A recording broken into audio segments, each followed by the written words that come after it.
Subpoenaed as prosecution witness, Vice President Sara Duterte's Chief of Staff Zulaika Lopez visits the Senate, but when pressed by reporters, her only message is, quote, "Prepare for Typhoon Inday."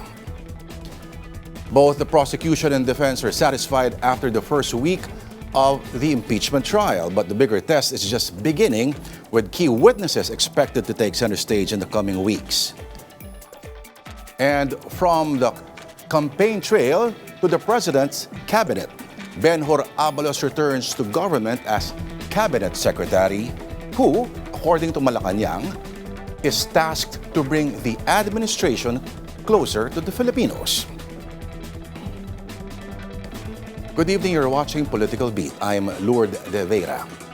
Malacanang is explaining the return of Benhur Abalos to government, saying his new role as cabinet secretary is part of the president's push to speed up services and respond to public concerns. And for details, joining us live from Malacanang is our mobile journalist, Julie Baiza.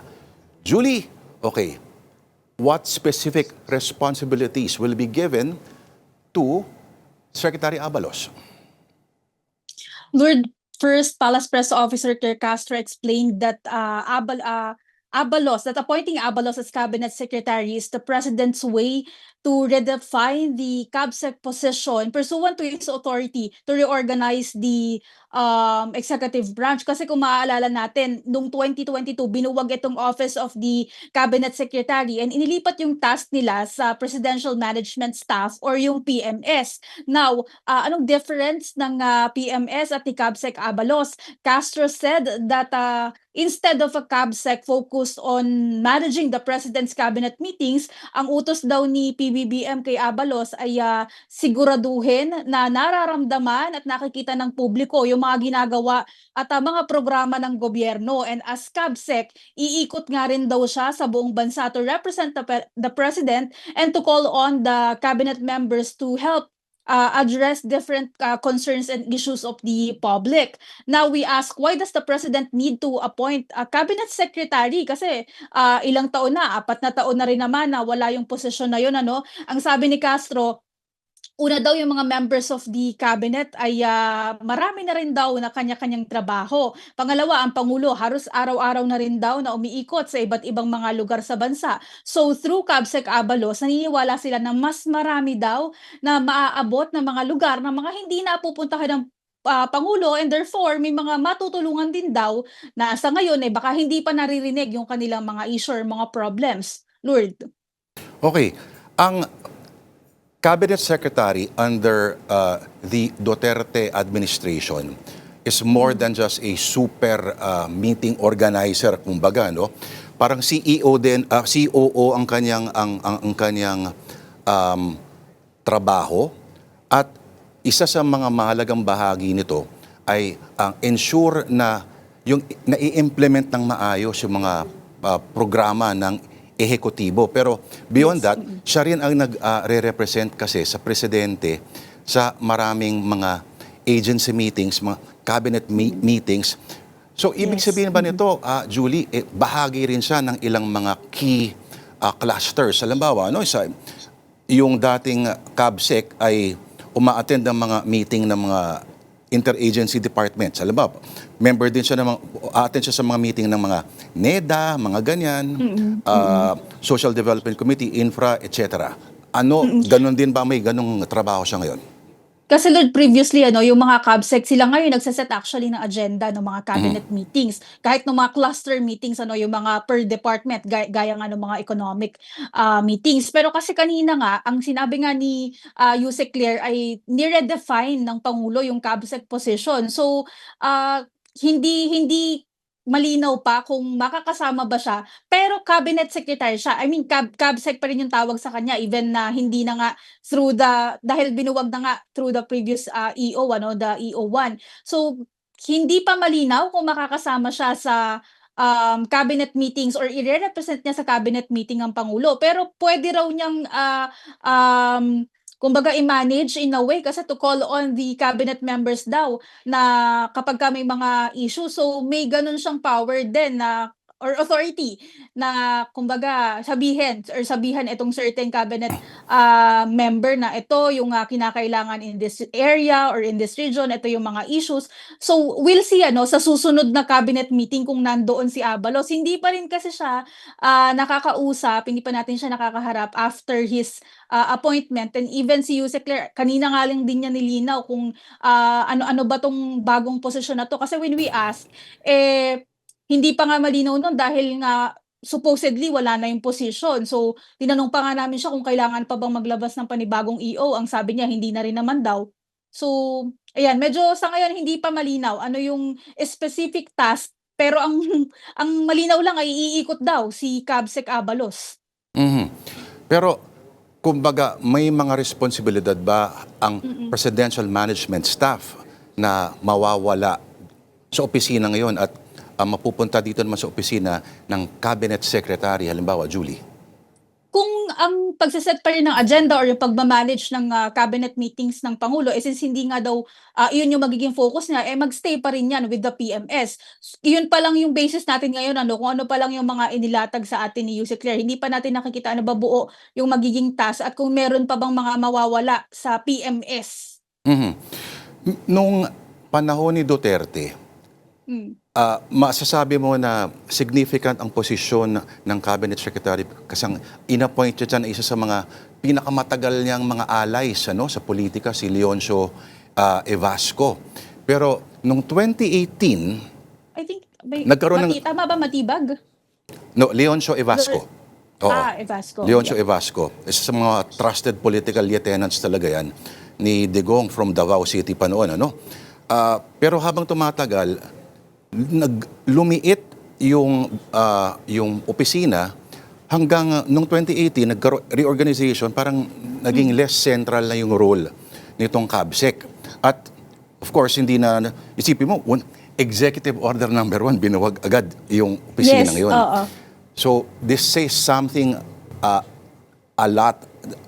This says a lot about yung posisyon na yan kung ganyan ang bigat ng kumbaga, yung timbang kung tutuusin mo based on past parallelisms. Mabigat talaga siya to represent the president. Parang ang sabi ko nga kanina, hindi ba parang little president na rin yung magiging dating nung ganun, kasi may power ka to represent him, to ask the public ano pa yung mga kinakailangan niya on behalf of the president. So medyo mabigat yung role na at I guess magiging busy kasi kung talagang mag-iikot yung magiging role ni Cabsec Abalos. Mhm.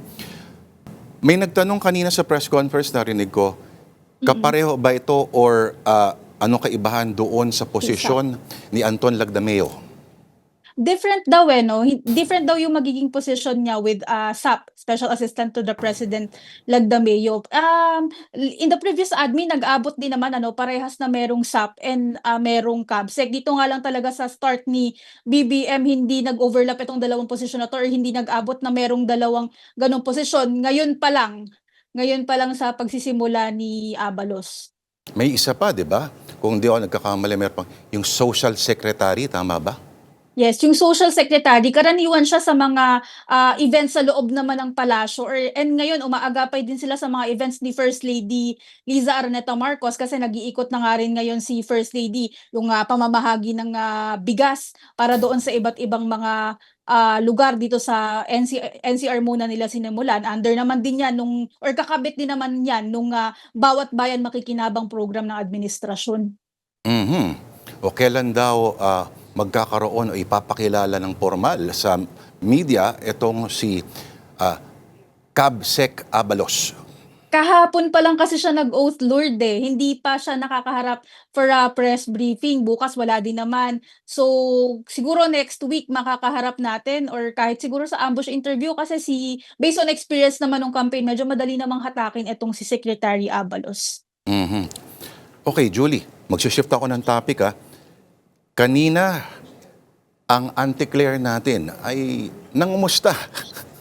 At may pinasaringan na isang senador na kinakapos ng hininga. Pwede mo maikwento sa atin? At paano konteksto Yesterday. ng pangangamusta? Yesterday pala yun, ano? Oo, yesterday yung Yesterday. pangangamusta, oo. Oo, Kasi okay. ang context naman, Lord, nung tanong, yung nasabi ni Senator Pia Cayetano na parang malakas naman daw sa Malacanang itong majority. So baka pwedeng makapagpatawag ng special session. So naitanong yan kay Yusek Claire, ano. Ang sabi naman ni Yusek Claire, unang-una, ang gusto muna daw niya kumustahin si Senator Pia, kumusta daw ba siya?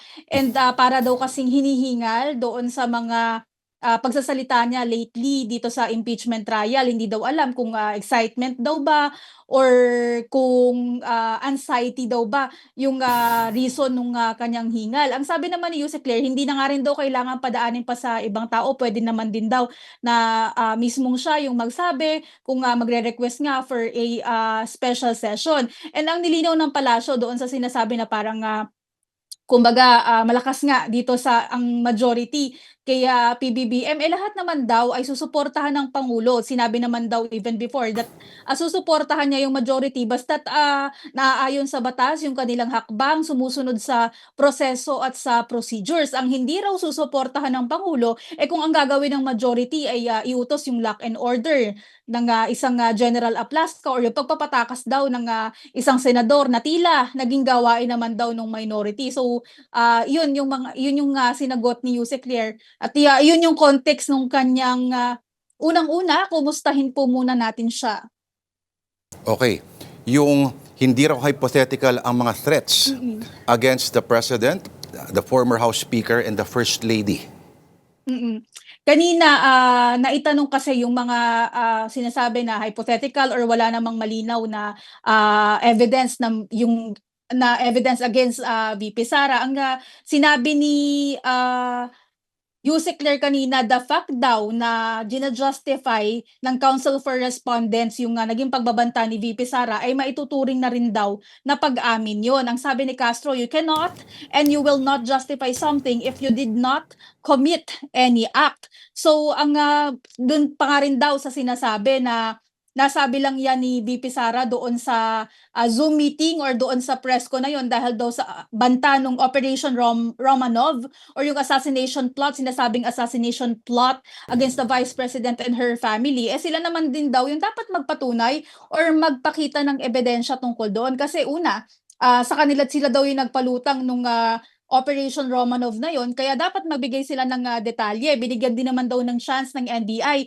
si VP Sara before pero hindi naman daw siya nakipag-cooperate tungkol nga doon sa operasyon or sa investigation rather nung sinasabing operasyon. Isa pa sa mga sinagot ni Yusek Castro kanina is yung sinasabi ng defense team na may kaugnayan daw yung palasyo or somewhat ay tila pag-uugnay ng defense team sa investigation ng NBI sa threats against PBBM kasi under daw ang NBI ng OP. Dinescribe yan ni Castro as pinakamababang klase ng argumento. Castro said that even before those threats against the President, the First Lady, and the former House Speaker were made, nasa ilalim naman daw talaga ng Department of Justice ang NBI. And mandated din daw sila to investigate the threats against the President kasi kailangan niyang protektahan ang Pangulo. At nung una pa rin naman daw na marinig or makaabot kay PBBM na meron siyang banta, sinabi na din daw na hindi dapat yan tulugan at dapat seryosohin natin yung mga ganitong uri ng banta. Lord, tinanong na rin namin kanina ano ba yung assessment na rin ng palasyo doon sa 3 araw na impeachment trial. Una, hindi nga din daw sila makakapagbigay or it's not the Malacanang sa mandate na mag-assess or magbigay ng assessment kasi trabaho daw yan ng Senate. Pero kung tatanungin nga sila, for Castro, yung naging flow or takbo naman daw ng impeachment trial, masasabi naman daw na maayos. Alright. Ganado si Auntie Claire ngayon sa kanyang personal vlog, pero maraming salamat. Julie Baiza, ang ating mobile journal sa Malacanang. And don't go away, Political Beat will be right back after this quick break.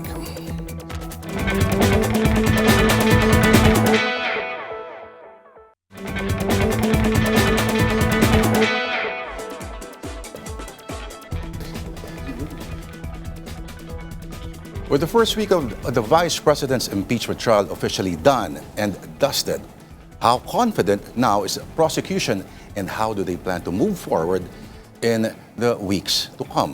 Many weeks to come. Let's discuss that and more with House Prosecution Advisor and Spokesperson Robert Ace Barbers. Great to have you again in the studio, Kong. Welcome. Thank you again, Lord, for having me at maraming salamat sa pagkakataon. Una kong tanong sa iyo, talaga bang wala kang kilalang hired or contract killer na may kontrata na written at pinapanotaryo pa?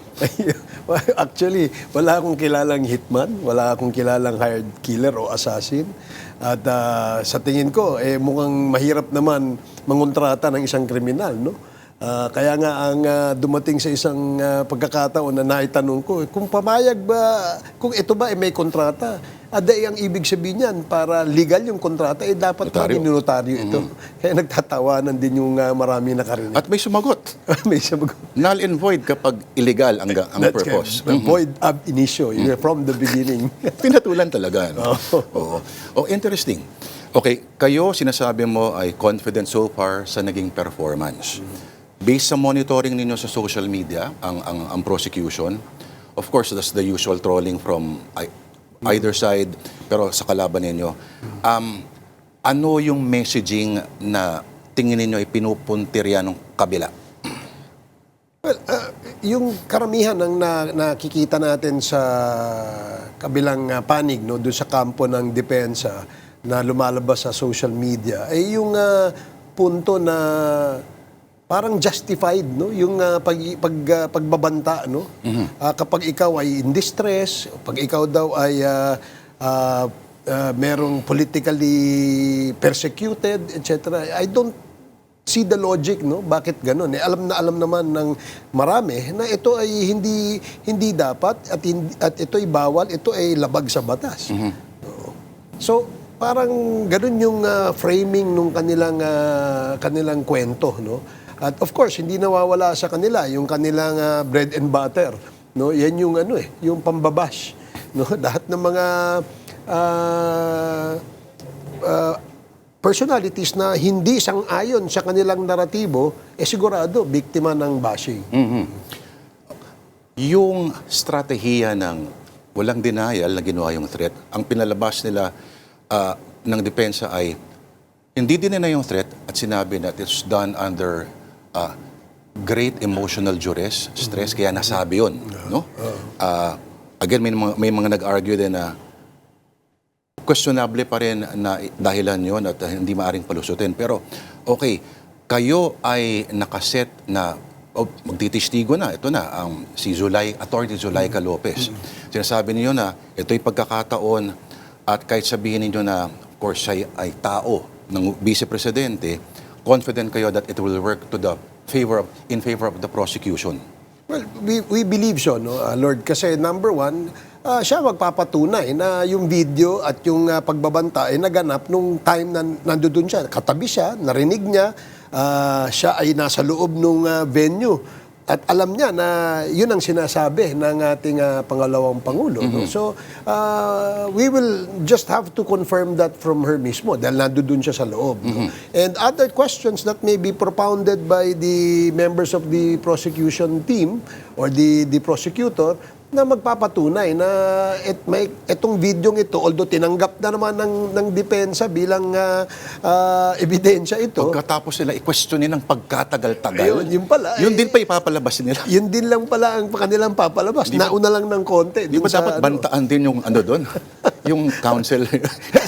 Kasi parang we were expecting na yung kanilang estratehiya ay sirain o i-impeach yung competence at credibility ng ating witness, no? Pero hindi nangyari yun, no? And also to destroy the credibility of the evidence that was presented. Ito nga yung video, no? Kaya hindi nangyari yun eh. In fact, lumihis sila doon sa strategy na ginawa nila, ay sinabi nila na parang justified yata yung pagbabanta kapag ikaw ay under stress or duress or under distress or ikaw ay you have a feeling of being persecuted. Feeling mo nag-switch sila to plan B.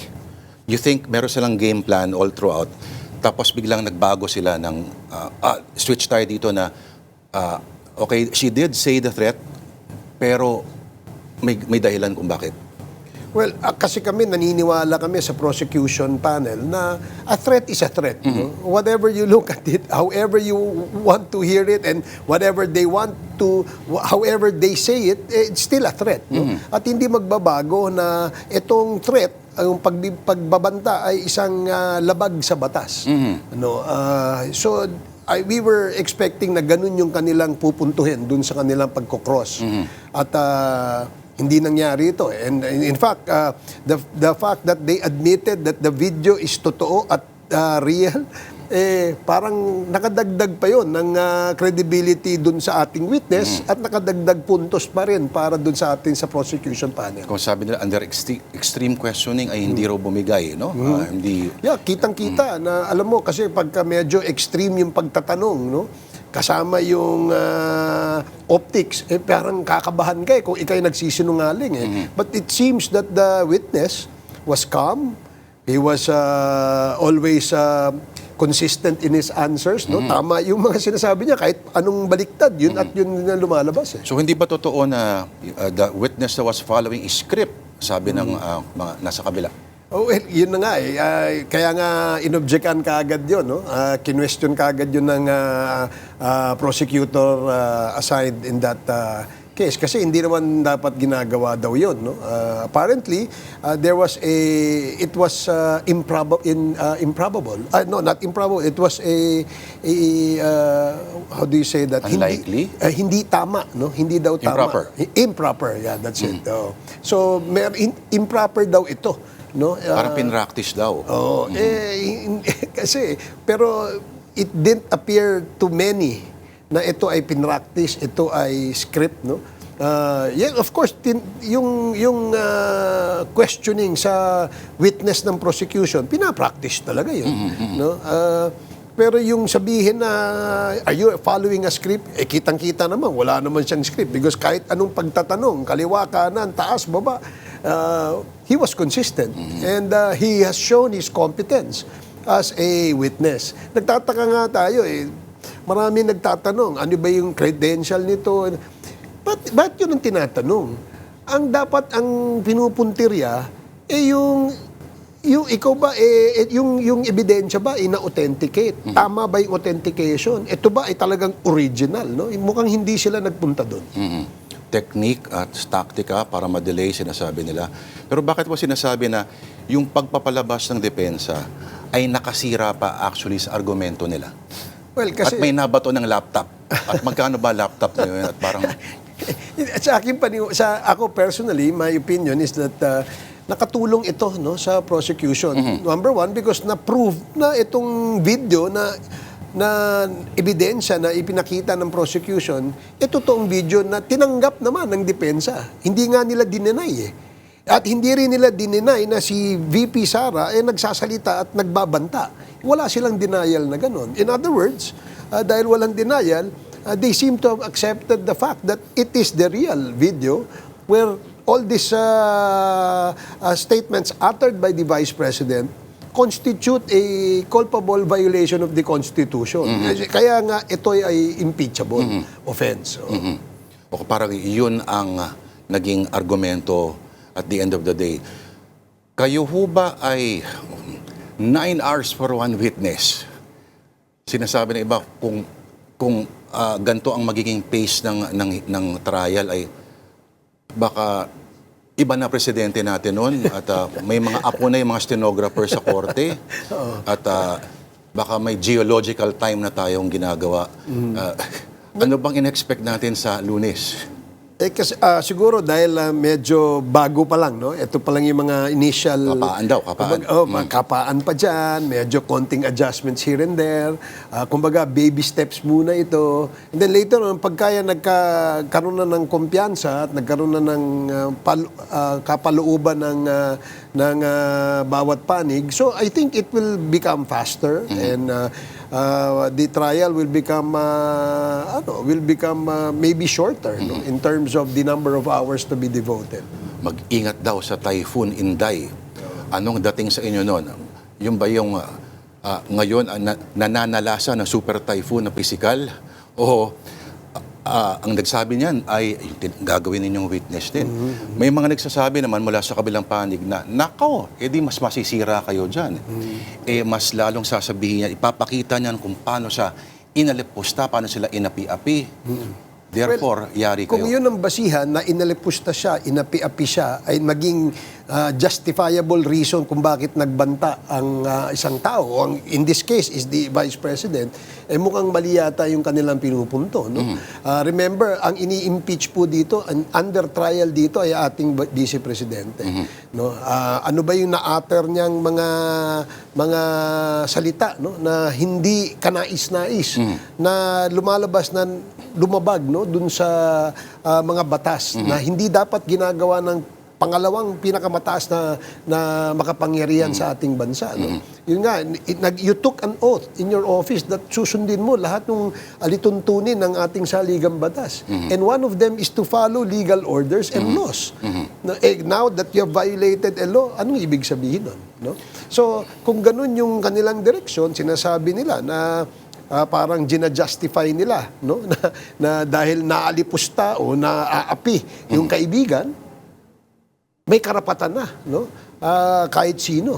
In that case, may karapatan na ang ating pangalawang Pangulo na pagbantaan ang buhay ng ating presidente, ng ating First Lady, at ng ating Speaker of the House, former Speaker of the House. Okay, ang assess, first week, meron ba kayong mga ni-recalibrate na mga taktika after the first week? Ewan ko kung pagbabasehan nila ba yung mapagtatanong ng mga, hindi lang ng depensa, kundi pati ng yung mga senator judges, no, na very active sila sa pagtatanong sa witness at counsel. Oo. Meron ba kayong in-adjust? So far, sa aking pagkakaalam, no, because this is a legal strategy, sa aking pagkakaalam, yung mga witnesses lang na yung sequence ng witnesses na ipipresenta. So far, yung pa lang ang na-advise sa amin, no, kung ano yung konting adjustments na ginawa. Hindi daw, ang buong prosecution team ay hindi naman nagulat dun sa summation ng kabilang panig, yung depensa. No? Dahil nga, in fact, kaya nga hindi na sila nag-redirect doon sa ating witness because they felt that the value of the evidence that the prosecution team presented was never damaged, no? Or hindi na apektuhan doon sa cross ng depensa. So kaya nga ito medyo bumilis ng konti, no? Kung nagkaroon pa ng redirect tapos magkakaroon pa ng recross, baka humaba na naman, mahina siguro 1 oras pa. Dadami na naman yung mga memes. Dadami na naman yung mga memes niyan, sigurado. Nagbibilangan nga ng mga objection eh. Yun ang aming nakikita sa social media. Alright. Ano masasabi mo sa performance ni Senate President Win Gatchalian? Joke lang yan. Okay, may tatanong pa ako mamaya tukol kung meron ka ba mga items na magagamit from your investigations, head of the Quadcom dati, no? Sa Kongreso. At kung paano kung may magagamit kayo dito sa trial. Pero, kung babalik tayo mamaya, after you, may kakausapin lang tayo, isang eksperto sa batas, at mamaya makakasama natin siya at ikaw. Okay. All right, don't go away, Political Beat. We'll be back along with Congressman Barbers later.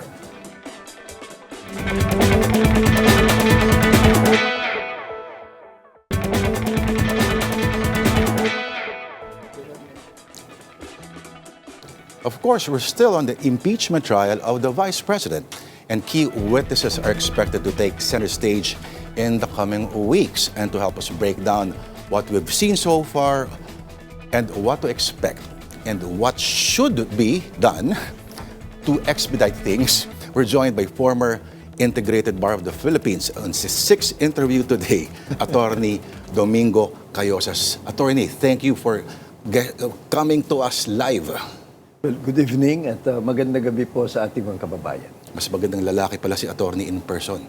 The pure light of the law. Kasing yung kanyang, yan ang, oo, no? Sana may ganyan tayo. Okay, sinabi po ninyo na so far, kayo ay satisfied sa naging performance ng presiding officer and counsel on both sides, although you feel that the entire process could be, let's say, Simplified. expedited. Parang ano po sa puntong, sa 2 araw na nasundan po natin, yung sabi nyo, absurd na talaga ito. Ang una dyan, yung video, Opo. ebidensya ng prosecution, ebidensya rin naman ng defense. So, para yung video.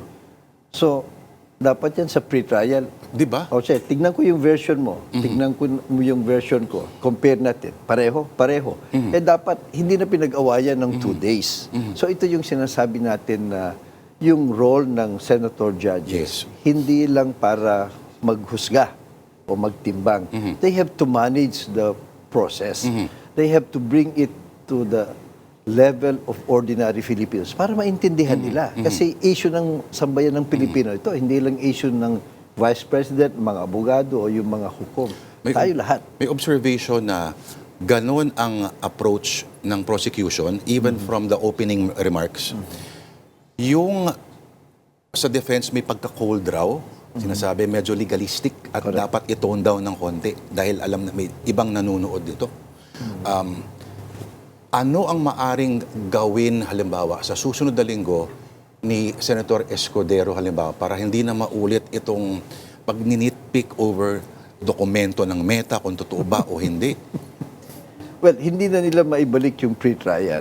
Ang aking suspicion is hindi talaga sineryoso. Parang hanggang pre-trial. marking na lang eh. Di ba ilang araw yun? Oo. So kung yan, experienced trial court judge, sa amin kasi mga abogado, yung experience, kung gusto, malakas ang kaso mo at gusto mong mabilis matapos, dun sa pre-trial, mag-stipulation na kayo.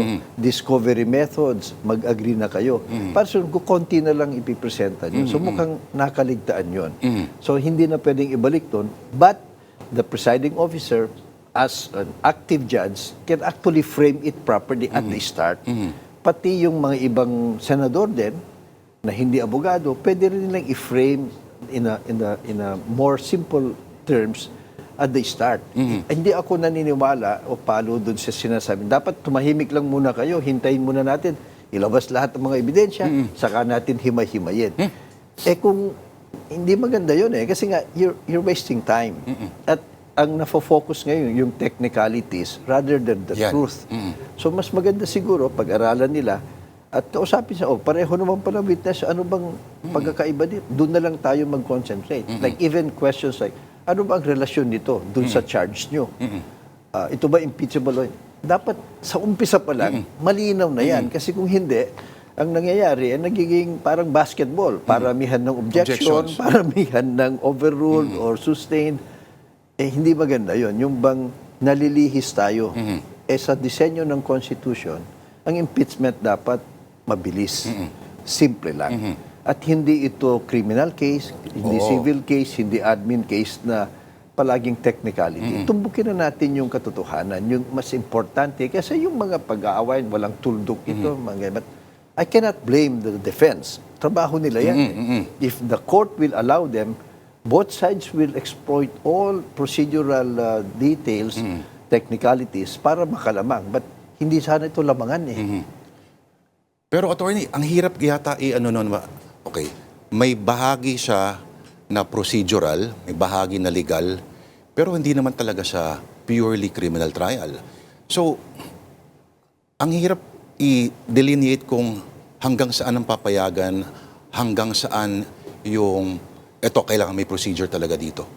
Ito, simple lang, kasi masyadong fino-focus yung procedural due process. Ang due process, simple lang, fairness.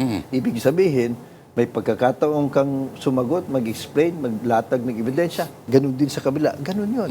You don't have to be, yung lahat na lang ng mga pwedeng ibato na rule or batas o kunong argumento, binabato nila sa totoo lang, yung bawat issue, may dalawang explanation or suporta sa batas so kung ganun ang gagawin natin, hindi ito matatapos sa lalong madaling panahon. Oo. So talagang, not for anything, pero sa tingin ba ninyo na the Senate did right in electing Chis Escudero as presiding officer. Well, it is not necessary na abogado, pero nakakatulong at makikita na natin ngayon, no? At karapatan naman yan ng Senate. It's clearly part of their power to craft their own rules. So, inamyendahan nila yung existing rules. Kasi yung Senate President ang mag-preside kung ang nasasakdal ay hindi presidente, wala sa Constitution yan. Nasa Senate rules. Marinaw sa Constitution na yung Senado pwedeng gumawa ng rules at pwedeng baguhin nila yon. Dumaan na yan sa pinagbotohan nila Pinablish na nga nila. Nung in-interview couple weeks ago daw si Christian Monsod, ang sinabi niya na basically ang ano ng interview daw ay bahala ang Senado, kaya nilang gumawa ng sarili ng rules at yun daw yung mahalaga. Wala pa nga tayo doon sa 16 yung sa of all na Diyos ko, sasabog pa rin itong issue na to. Sinasabi nila, ngayon, sinet na ito ni presiding officer. Malinaw na malinaw. Pero posibleng maging landmine ulit ito, attorney, sa tingin mo? Well, that's not the final decision on that. That's the opening remark of the presiding officer. Personal na opinion na yon. So, I think it was a tactical move.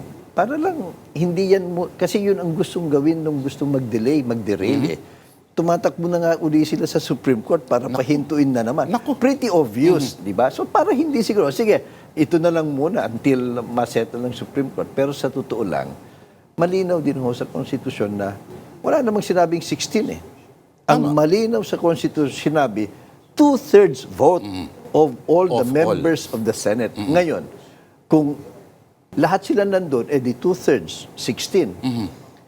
Kung wala na, Supreme Court nga, kung hindi nag-participate, 1, 2, 3, 4 na justice, hindi kasama sa bilang.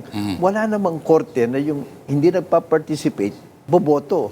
O kaya mabibilang ang boto niya. So, ganun din dapat yan. Because yung Senado, pagdating sa impeachment, it transforms itself into a court. So, anong gagamitin mong prinsipyo? Principle ng isang korte na kung hindi ka nag-participate, hindi ka nabibilang sa botohan. Pangalawa, hindi rin tama yung sinasabi. Kung minsan nagmi-misrepresent kasi yung mga kagalang-galang na tao Sasabihin, malinaw sa Constitution yan. 16. Balik-balik na rin mong Constitution. Walang 16. Ang konsepto, ang espiritu ng Constitution, 2/3 vote. Qualified majority, hindi simple majority. Therefore, kung wala na yung iba, 2/3 pa rin nung natitira. Halimbawa, na-disgrasya sila. Huwag sana, no? Depende Nadasal ng marami yan, pero huwag naman sana. 15 na lang ang natira. Di wala ng 16. Ibig mong sabihin, there is no more, wala ng impeachment sa ating republika? Hindi Because may doktrina sa interpretation ng Constitution, anumang batas, na kung walang ambiguity, wag na tayong gumawa ng mga senaryo. Pati nga yung records ng hindi.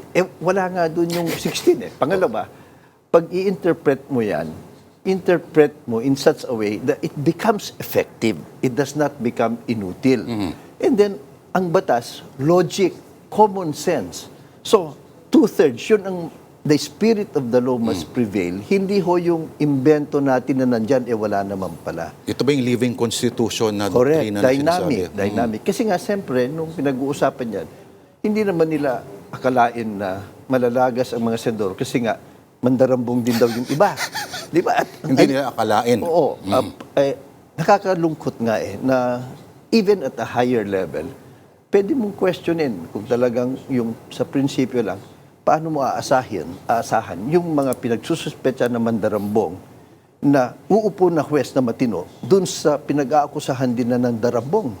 Di ba? So, conceptually, mahirap yun. But we have to go on. You know, the principle is you have to interpret and harmonize everything so that the institution continues to function and that yung functions ng government, including impeachment, hindi ma-stop because of circumstances. Di ba, very logical, very practical, very realistic yung kung ilan ang natitira, 2/3 noon. May isang pananaw, isang interview kanina, attorney, no? Isang dean, sabi niya, ay i-consider ang absent is considered an acquittal daw.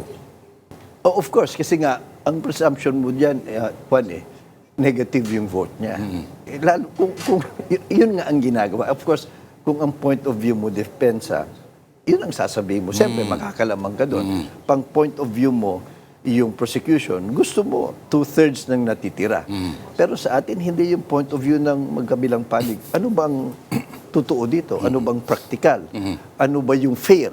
Di ba? Fair ba yung hindi naman nagpa-participate yung isang juez, pero ibibilang mo sa bilangan?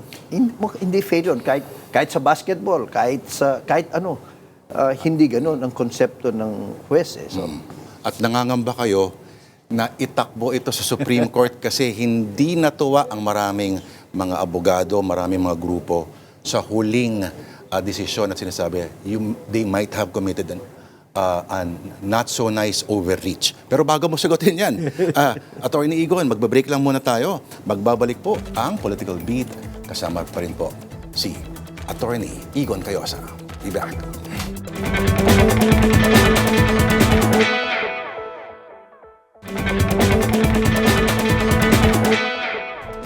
All right, you're still watching Political Beat. At this point, a tale of two exes. Ex-congressman, now spokesperson and advisor for the prosecution, and of course, ex-IBP President Igon Cayosa. Thank you again for coming to the studio. Sir, yung tanong ko kanina na hanging. Okay.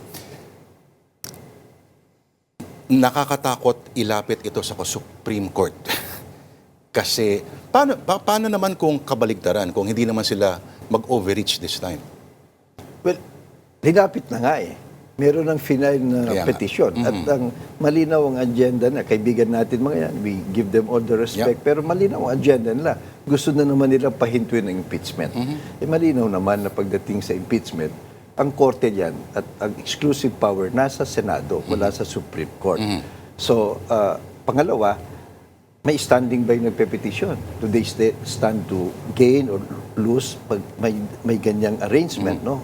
Whatever it is. Mukhang wala eh. Pangatlo, premature eh. Everything is theoretical. Wala pang boto eh.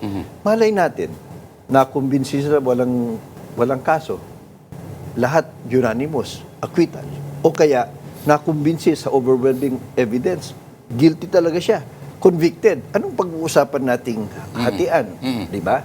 So, iyon, and then, yun, theoretically din, hindi pa tapos yung pagsasampan ng mga kaso. Kung talagang makahanap ng ebidensya, yung ombudsman at there is sufficient probable cause to indict the others, baka marami pong may dadagdag dyan.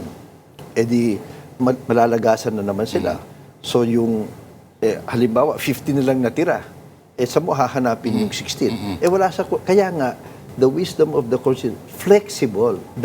Ang spirit and principle is qualified majority, 2/3. At anumang korte pag pinag-uusapan yung threshold vote, ang nabibilang lang yung nakaupo. That's basic fairness. Basic and common sense, sabi So nila. sana naman ang Supreme Court magdahan-dahan dito kasi nasunog na sila nung nakaraan, napahiya na sila doon eh. Tinulog sila lahat halos lahat ng nakakaalam ng batas na that was judicial overreach. Lalo na ngayon, umandar na. Paubayan na natin sa Senado. Tulungan na lang natin sila na mapabilis to ng konti. Huwag mga technicality, delaying tactic, grandstanding, mga procedural ng procedural. Tumbukin na kagad. Importante ang impeachment, pero simple lang yung mga facts eh. Karamihan nga dyan, alam na natin, lumabas na. Hindi mo na mapapalitan yung mga video, mga resibo, mga affidavit, mga pag-aamin, testimonya. So sana ho naman, without, walang kinikilingan, basta mabilis. Makikinabang ang Vice President, makikinabang ang prosecution, makikinabang ang mga senador. Tayong lahat makikinabang. Pag yan, delay, lugi tayong lahat. Talo tayong lahat. To expedite is to everyone's advantage. Oo. Ito, tanong ko sa inyo, pero unahin ko na kita, Kong Ace. Nung era of impeachment, sinasabi na, after the first week, grabe daw yung dip nung interest ng mga audience. Kita mo rin pag sinukat mo, nagbabaan daw. At least itong opening na impeachment article, now we talk about ano na to, no? Yung relasyon ng impeachment trial yung engagement sa audiences. At least itong unang pinresent na article kasi ay may visual element. So, di ba, may threat. So, medyo I hesitate to use the term, pero sexy pa sa pananaw at ng audience. Paano pag dumating na tayo sa punto na puro numero na lang, puro siguro mga favorite nilang term, voluminous documents. Well, napaghandaan niya ng prosecution panel, no? And much as I want to tell you paano nila gagawin, I cannot, no? Tayong Because tatlo this lang is a- nag-uusap This dito. is a legal strategy that they only know and sila lang yung pwedeng magsalita tungkol dito. Because we already forecasted the time when we start talking about mga dokumento, mga numbers, mga ganyan, hindi na yan magiging sexy, gaya nung sinabi mo, no? Kasi hindi naman interesado ang tao dyan. Ano ba yung ibig sabihin ng papel na yan? Yan ba makakatulong sa buhay ni Juan de la Cruz? Ano ba? Yan ba makakapagpababa ng presyo ng bilini? Hindi eh. So, but there are ways where I think si Attorney Cayosa is an expert of, no? When they present an evidence or a witness, merong paraan sila, no? Kung paano nila gagawing interesting, no? Yung mga ganun. And I think that's a legal strategy, no? In this case, because ngayon, kung i-compare natin to do sa previous na impeachment, no? Nung panahon ni former President Erap, wala pang social media noon. Ngayon, parang mas mabilis tumutok sa mga nangyayari, ang tao, because yung TV, hindi na sa bahay nila eh. Dala-dala na nila yung TV sa cellphone nila eh. No? Bubuksan lang nila yung kanilang Facebook, naka-livestream sa mga social media itong paglilitis, makikita nila what's going on and what's happening. So, yan ay napaghandaan din, no, ng ating prosecution panel. So yung visual flair, wala namang kinalaman, walang dance number naman involved dito. Wala naman. Pero I'm sure, di ba? Kasi lahat tayo, nakikita natin habang nanonood tayo sa trial. Minsan, there are times na medyo makikita mo, maganda yung presentation, yung demeanor ng witness, o hindi kaya yung the way the witness is asked by the prosecutor or the defense lawyers, makikita mo naman kung paano nila ina-approach. Kaya ito nakakakiliti, ika nga, no? And magagaling ang mga abogado sa ganyan. They know how to ika nga, they know how to make the public or the audience interested in listening to them. Attorney Cayosa, sa tingin mo ba ay may malaking role din dito yung presiding officer para itigil kung tingin niya ay, kahit sabihin na, may punto naman procedural pero tingin niya ay disengage sa atensyon ng audience? Well, malaki ang role ng presiding officer. Not only the presiding officer, mga senator judges, basta lang malinaw na patas sila, they can actually take control of the procedure. Mahirap kung pabayaan mo yung mga abogado. And we cannot blame them. Professional job mo yan eh. They will exploit every weakness. They will sisitahin lahat. Trabaho nila yan eh. And they're good at it. Both sides. Wala tayong itulak kabigin sa kanila. Kaya nga dapat, yung Senado, impeachment court, ang naghihimay-himay, sinisimplify at i-direct na tumbukin nyo na ito. Ito, okay na kayo dito, wala kayong dapat pinag-aawayan dyan. That's the Senate for the quasi-judicial process. Yung quasi-political, importante kayo sa mass media. Kasi kung hindi nyo din yan nasisimplify, mananalo yung mga trolls sa inyo. Yung mga trolls, walang kaluluwa yan eh. Good point. Walang accountability yan, di ba? Yeah, that's Algorithm lang. Yan, sabi nga ni Congressman, hawak-hawak ng tao yung cellphone nila. Ang pagkakaiba, kung gustong makinig dun sa programa, hahanapin pa eh. Yes. Yung trolls, sinusubo na sa Yes, kanila. yes. Oo. Malita ako, may mga premyo-premyo pa daw. Kung binabayaran pa pag nagla-like ka. So, yun ang nakakatakot ngayon. So, that's the role of media. The other one, which is very important, hindi lang kayo na spokesperson, kami na nasa gitna, nag-analyze, yung buong sambayan ang sasakdal dito eh. Kasi, tinitimbang din ng mga senador, regardless of the evidence, ano bang timpla ng taong bayan? Kung makita nila na, wala, tanggap na nila ang korupsyon, ang katiwalian, pag-aabuso, hindi na tayo magko-convict. Magnakawan na rin tayong lahat, o kaya mag-aabuso tayo. Pero kung sa tingin na, galit ng taong bayan, So, it depends on the level of tolerance. Kasi ito, hindi naman criminal case ito. Proof beyond, hindi eh. So, tolerance yan ng taong bayan. Kung nakikita nila na okay lang yan, pati yung narrative na, ito, 600 million lang ang anomalya sa akin. Kayo, 3 trilyon. Mga ganyan na usapin na lahat naman magnanakaw, di bayaan na lang natin. So that's a challenge for everyone. The church, the professionals, the youth, the schools, mass media. Kasi nga, kung mababa ang threshold natin, ang ating value level, yung mga senador, mga politiko, magaling sila sa pulso ng bayan. Yun ang kanilang susundin. Pero kung nakita nila na mulat tayo, and that's why maganda na nahihimay-himay ito para hindi masyadong technicality, mulat na mga ito. Hindi pwedeng, hindi kami mag-istrikto dito. So, ako, yung dalawang aspeto na yan, Magandang point. mahalaga yan. Na wala dun sa nakikita sa television na nangyayari. Pero sa tingin ko, mas matimbang yan pagdating sa pagdidesisyon ng mga senator judges. Ganda. Parang gusto kong iukit sa frame. Napakalinaw ang paliwanag talaga ni Attorney Igon Cayosad, former IBP President. Thank you, sir. Ang linaw ng paliwanag po ninyo. And of course, good luck next week. Yeah, Spokesman and advisor. This is getting to be interesting. Kaya, Advisor for the prosecution, Robert Ace Barber, sir. Handa ka na ba sa bagyo? handang-handa na tayo sa Bagyong Inday. May panapat daw kayo bagyong Lorna daw. Actually, gaya nung binanggit ko nga kanina, tama din na meron talagang naghihimay-himay ng mga issue o usapin tungkol sa impeachment na hindi technical. Yes. No? Kasi marami namang nanunood na mawawala ng gana kapag nag-umpisa na tayo magsalita ng mga technicalities and etc. So you have to make it interesting in a way na, one, relatable sa tao, two, naintindihan nila yung ano ba yung kahalagahan nitong exercise na ito. Kasi baka isipin nila, para sa politiko lang yan. That's not correct. Because ito ay para sa bayan. Ito ay para sa buong bansang Pilipinas. Sabi nga nila, pag hindi mo maipapaliwanag sa isang meme, hindi mo naintindihan yung isang bagay. Tama. Ganun yung sukatan ngayon. Pero maraming salamat, Attorney Igon Cayosad.